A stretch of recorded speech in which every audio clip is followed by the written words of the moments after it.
bonjour, bienvenue. Ravi de vous retrouver en direct sur RMC, RMC Story. C'est l'heure des GG, c'est l'heure des grandes gueules.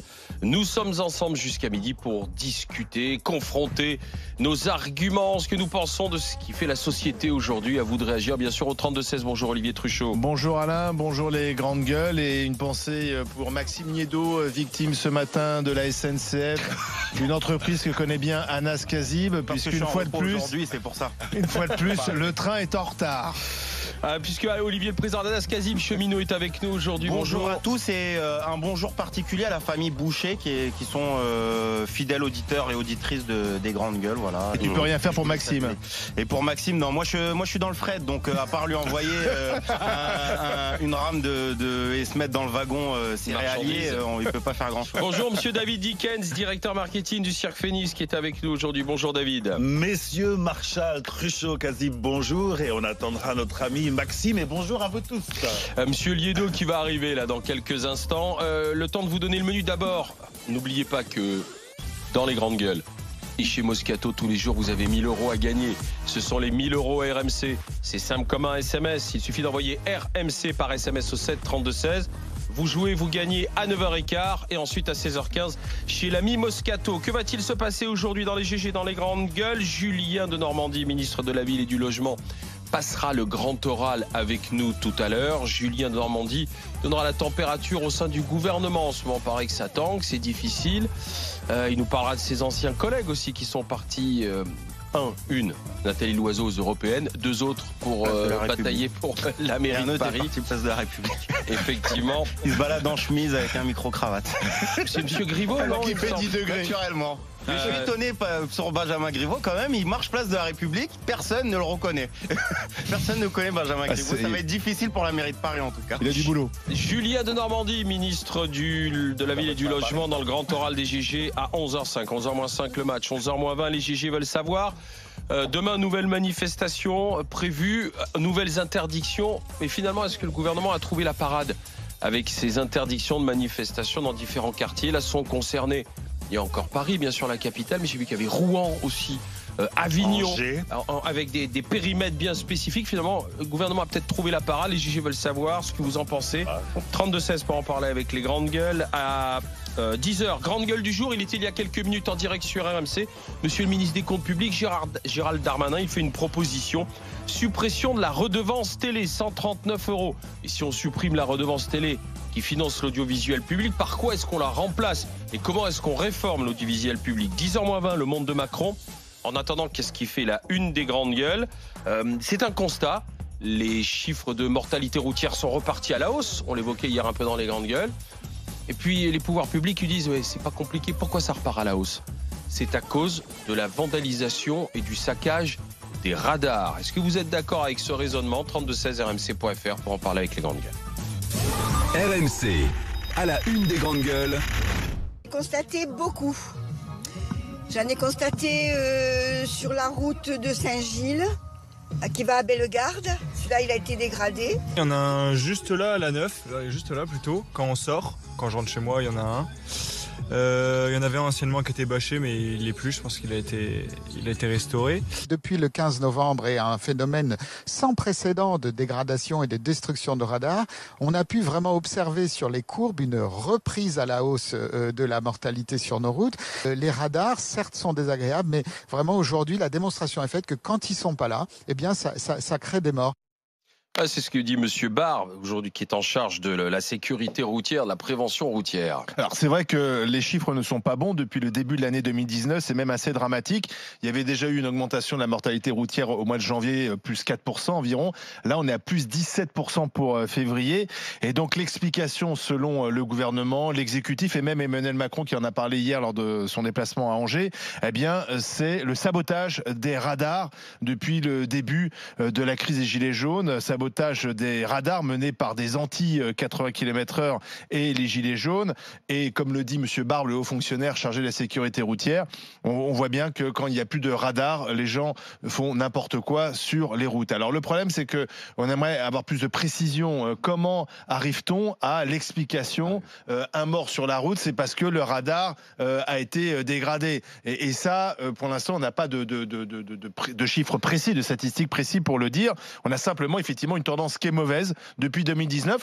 Les anti-80, eux, ils disent c'est la démonstration que 80 km/h, ça marche pas. Parce que si ça marchait, la limitation à 80 km/h, il y aurait moins de morts sur nos routes. Alors, quelle est, selon vous, la bonne explication? Est-ce qu'effectivement, c'est à cause de ceux qui ont détruit les radars, le fait qu'il y ait plus de 250 morts sur un seul mois, au mois de février? 32-16, rmc.fr, hashtag GG, RMC, c'est à vous de réagir avec ça. Monsieur Kazib, t'es d'accord avec le raisonnement ou pas? Non, moi je trouve que c'est assez raccourci de toute façon. Enfin, on n'a pas de statistiques précises sur le mois de janvier, le mois de février. On voit pas vraiment le détail. Moi, j'ai l'impression qu'il y a une récupération du fait malheureusement de cette hausse de la mortalité sur les routes pour justifier aussi un peu une partie de cette crise sociale et de ce fight avec le mouvement des Gilets jaunes pour justifier ça. Il y a plein de causes. Enfin, quand on regarde factuellement, même dans le reportage, les gens connaissent les radars de leur secteur. C'est-à-dire que même habituellement, les gens qui connaissent leur radar, on va pas se mentir et faire de la démagogie, les gens ils freinent, ils dépassent le radar de 30 mètres ou de 50 mètres. Et enfin voilà, donc les raisons de la mortalité sont pas à 100% liées uniquement à la vitesse. Lié à quoi alors? Il y a une hausse par exemple ce qu'on appelle les queues de poisson, les gens qui changent de fil sans clignotant, l'utilisation du téléphone ou enfin moi je sais pas, j'étais sur le périphérique, mais à culpa moi aussi malheureusement et je pense que tous on le fait, on a le réflexe de plus en plus de regarder notre téléphone portable et moi non pas tous. Moi je mais c'est tant mieux. Mais moi j'aimerais essayer d'éviter. Mais malheureusement entre les applis Waze, etc. pour le GPS, etc. Il y a une utilisation massive. À un moment donné, moi je savais qu'on allait parler des radars et j'ai passé un peu mon trajet sur le périph' à regarder le comportement des gens. Et c'est fou en fait. On a l'impression que le pare-brise est au niveau des pédales. Il y a personne qui regarde la route à aucun moment. Ouais. Et pourtant il y a des motos qui défilent sur le côté. Et la dernière chose que je voulais dire, c'est que j'ai vu dans le Monde, il y a une donnée qui est à prendre en compte et qui est importante, qui m'a surpris, c'est le temps, la météo, où en fait il y a eu des statistiques qui prouvent que dans un même mois donné, entre une année et une autre, lorsque le temps est plus clément et que les gens sont plus à même à utiliser leur voiture, à sortir, à faire plus de courses et moins freinés par la pluie ou la météorologie, qu'il y avait quasiment plus de 100 morts entre un mois d'une année à une autre, juste à travers le fait qu'il fasse beau temps. Plus tu as de monde sur les routes, statistiquement, plus tu auras de chances d'avoir des morts en plus, quoi. Donc, monsieur David. C'est étrange parce que Anas, dans ta phrase, tu dis un petit peu tout et son contraire. D'abord, tu commences par dire qu'on n'a pas de statistiques, donc c'est difficile de porter un jugement. Et tu dis, dans le même temps que finalement, c'est le gouvernement qui, pour récupérer les victimes, accuse les gilets jaunes d'avoir dégradé et ça entraînerait la hausse de la mortalité sur la route. Tu dis également que lorsqu'on voit un radar qu'on a identifié près de chez soi, on a tendance à ralentir quand on arrive à ce radar et on accélère après. Donc on peut imaginer que les radars n'existant plus, on ne ralentit plus. Moi, dans le Var, j'ai une route départementale qui rejoint Gassin à Ramatuelle. Il y a un radar dont tout le monde se demande ce qu'il fait là. Seulement, à chaque fois qu'on y passe, tout le monde ralentit. J'ai constaté pas plus tard que la semaine dernière, là, au même endroit, tout le monde fonce. Et pourquoi tout le monde fonce ? Parce que ce radar est masqué. Et c'est un lieu identifié accidentogène. Et il y en a eu des accidents, justement. Il y a des bouquets de fleurs, pour des mômes qui sont morts en moto à cet endroit précis. Au mois de janvier, au mois de février. Ce dont on parle, je suis d'accord avec toi, c'est bien du comportement. C'est ce que les gens. Ce dont on parle, je t'ai laissé finir, Anas. On va pas commencer comme ça. Il faut que l'émission soit audible. Et tu sais très bien que quand c'est nous trois, c'est compliqué. Donc on va essayer de s'écouter. Surtout que le troisième va bientôt arriver. Voilà. Et il est chaud. Vas-y. Donc je suis d'accord avec toi. Par contre, quand tu parles des comportements un petit peu singuliers qu'on peut avoir au volant, l'alcool, le cannabis, le téléphone, etc. Je pense que ça a contribué également. Mais en attendant les chiffres, moi je trouve que c'est pas ridicule de conclure que effectivement la dégradation des radars peut entraîner une hausse de la mortalité. Sauf que David, on a un message politique, on pourrait peut-être dire même une propagande, c'est ce que pourrait dire Anas. C'est vrai que quand on a installé des radars, c'est Chirac et Sarkozy qui ont mis en place cette politique des radars. C'est vrai que la mortalité a baissé. Donc on peut imaginer qu'il y a eu un effet radar. Sauf que ces dernières années, avec ces mêmes radars, on en a même rajouté, la mortalité routière était repartie à la hausse. Et on s'est dit, c'est la limite de l'effet radar. Donc c'est vrai qu'il y a un peu de manipulation d'entendre le gouvernement nous expliquer seulement sur 2 mois, parce que 2 mois c'est rien pour faire, ça donne pas une tendance 2 mois, pour me dire, voyez, c'est à cause des radars dégradés que la mortalité routière. C'est vrai qu'il y a, moi je trouve qu'on est à la limite de la manipulation des chiffres. Qu'est-ce qui te permet de dire ça? Sur quoi tu t'appuies pour dire ça? Sur les tendances, il faut des tendances lourdes pour dégager une explication. Je suis désolé que tu me dises qu'effectivement depuis Chirac et Sarkozy pour les radars, par exemple, il n'y avait pas une consommation de cannabis, il n'y avait pas de consommation de cannabis au volant aussi accrue. Il n'y avait pas de conducteurs, il n'y avait pas de conducteurs sans permis aussi nombreux. Donc effectivement, tout ça, ça peut créer des problèmes. Donc ça peut être multifactoriel. Tout à fait. Mais par contre, je ne souscris pas à l'idée que ce serait uniquement de la récupération. Maxime Yeddo qui nous rejoint, étudiant en histoire. Maxime, bonjour, bienvenue. Merci de nous rejoindre. Un retour retrouvé. Nous sommes avec Chantal Perrichon de la lutte contre la violence routière. Bonjour Madame Perrichon. Bonjour. Est-ce qu'on peut, franchement... Attendez. Il y a quelque chose qui vient d'être dit sur votre antenne que je ne peux pas laisser passer. Allez-y, madame. Lorsqu'on parle de finalement l'effet limité des radars que l'on constate depuis quelques années, puisque on a eu 3 années de remontée consécutive de la mortalité du temps avec le gouvernement précédent et une 4e année médiocre. Eh bien, la raison, elle est simple. C'est que ce ne sont pas les radars qui ne jouent plus leur rôle, mais il y a des technologies employées par les conducteurs, je parle de toutes les chacaleries et les avertisseurs de radar, qui font que bien évidemment, ceux-ci ne vont pas respecter les vitesses, ils ne la respectent que... Mais de toute façon, les radars sont signalés sur la route, puisque la philosophie, c'était de mettre des radars signalés, pour pas être piégeants. C'était le début, ça avait été annoncé comme pédagogique, et il avait été même annoncé qu'ensuite ce serait supprimé. Et c'est la raison pour laquelle nous nous demandons qu'on arrête de remplacer un radar fixe par un radar fixe, parce qu'il y en a assez de fournir des jouets aux casseurs. Ces commandos là, qui sont en train de détruire les radars, et qui se font filmer d'ailleurs en jouant, vous vous rendez compte, on est un véritable commando, c'est extraordinaire, on prend des risques. Ce sont des gens qui ont un comportement criminel. Ces mêmes gens, lorsqu'ils vont être victimes d'un accident, lorsqu'un de leurs proches sera victime d'un accident, parce qu'un autre automobiliste n'aura pas respecté les limitations de vitesse, moi j'aimerais qu'ils signent un papier comme quoi ils ne feront pas appel après à la solidarité nationale. Bien sûr, parce que après un accident, on n'est pas toujours mort, il y a des handicaps, et ceux qui, il y a quelques années, nous disaient « nous ne mettrons pas la ceinture », on leur disait « signez un papier ». Parce que quand vous êtes handicapé à vie, eh bien vous êtes bien heureux que finalement, dans un pays comme le nôtre, on puisse vous aider. Bien sûr, mais Madame Perrichon, dans ce que l'on entend à propos de cette hausse de la mortalité, pour le mois de février, plus 17%, ce qui ramène par rapport au mois de février 2018 à quasiment 1 mort par jour sur le mois.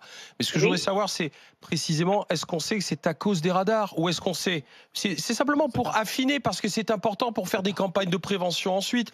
Est-ce que la cause... Est-ce que la cause, c'est l'alcool? Est-ce que la cause, ce sont les stupéfiants? Est-ce que la cause, ce sont les médicaments, les téléphones portables? Vous voyez, ça permet ensuite de dire, voilà quels sont plus les comportements à risque. Ou est-ce que c'est uniquement le radar et donc la vitesse, Madame Perrichon? Bien, alors... Vous vous doutez bien que c'est pas en 2 mois que les gens se sont mis à ingérer davantage d'alcool, se sont shootés davantage et autres joyeusetés de ce type. Bien sûr.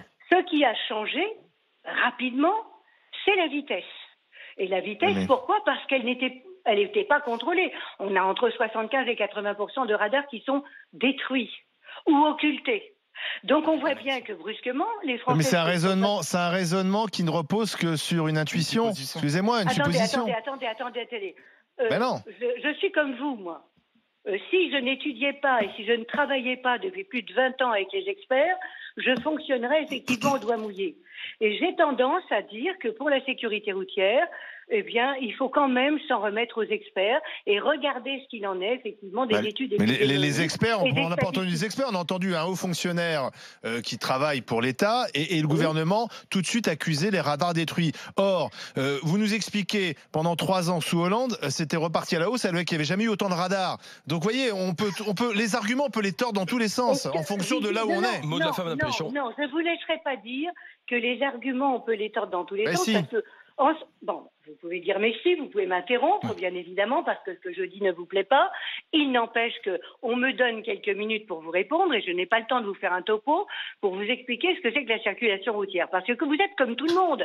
Vous connaissez un élément, vous, du système, la route. Vous ne connaissez pas le système qui, lui, concerne la circulation. Et c'est pour ça qu'on fait appel à des experts. Parce que eux nous expliquent les interactions entre ces différents éléments. C'est un système plus complexe que de savoir, ma voiture, elle a 4 roues et un volant. Oui, sauf que les experts ne nous ont pas démontré que les 2 mois de hausse étaient liés au radar saboté. Madame Perrichon, merci d'avoir pris quelques instants avec nous, avec les GG. Dans un instant, suite de la discussion, nous verrons ce qu'en dit le camarade Maxime, du côté de son expérience des routes du Maine-et-Loire et des Sables d'Olonne. Mais il n'y va plus, éminemment apprécié, mon cher Maxime. Je donne la parole à Audrey. Audrey qui est avec nous. Bonjour Audrey. Oh, bonjour Alain, bonjour aux grandes gueules. Bonjour Audrey, c'est vous. Je suis trop contente.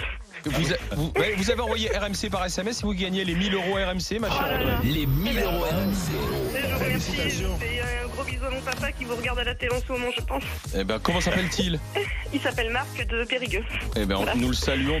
Audrey, ça mon petit coup de pouce pour vous, un petit plus là, les 1000 euros? Ah oui, ça va aller sur mon compte bancaire et ça va m'aider dans ma vie. Tant mieux, heureux de vous faire plaisir et je vous envoie un t-shirt DGG en plus et vous gagnez 1000 euros tout à l'heure avec Moscato à 16h15. Restez avec les grandes gueules. RMC, 9h midi, les grandes gueules.